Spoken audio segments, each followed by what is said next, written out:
காகம் பாட்டியிடம் வடை திருடிய கதை நமக்கு தெரியும். ஆனால் அந்த பாட்டி ஏன் அந்த அடர்ந்த காட்டுக்கு நடுவில் தனியாக வடை சுட்டாங்க? அந்த வடையில் என்ன ரகசியம் இருந்துச்சு? இதுவரை யாரும் சொல்லாத த்ரில்லர் கதையை இப்போ பார்ப்போம். வாங்க கதைக்குள்ளே போகலாம்.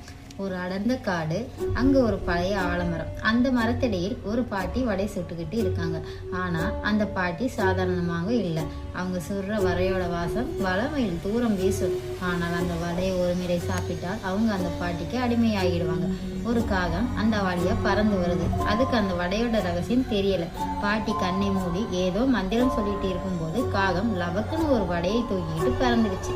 ஆனா பாட்டி பதறல. ஒரு மர்மமான சிரிப்பை மட்டும் சிரிச்சாங்க. வடையை தூக்கிட்டு போன காகம் ஒரு கிளையில் உட்காருது. அப்போது ஒரு நரி அங்கே வருது. நரிக்கு அந்த வடையில கண்ணு.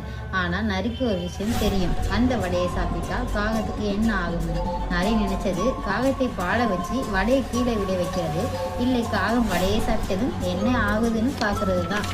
காகம் வடையை ஒரு கொத்துச்சு. அடுத்த நிமிஷம் காகத்தோட கண்கள் சிகப்பா மாறுது. அதோட உடம்புல ஒரு விசித்திரமான சக்தி வருது. அந்த பாட்டி வேற யாரும் இல்லை, அந்த காட்டுக்கே ராணியா. தப்பு செய்யறவங்களை தண்டிக்கத்தான் அந்த மாய வடையை சொல்றாங்க. நரி பயந்து ஓடுது. அந்த காகம் இப்போ பாட்டியோட ஒற்றை மாறிடுச்சு. ஸோ நண்பர்களே, இலவசமாக கிடைக்குதுன்னு எதையும் யோசிக்காம எடுத்தா நாமளும் அந்த காகம் மாதிரி சிக்கல்ல மாட்டிப்போம். இந்த த்ரில்லர் கதை பிரிச்சிருந்தா லைக் பண்ணுங்க, உங்க ஃப்ரெண்ட்ஸுக்கு ஷேர் பண்ணுங்க.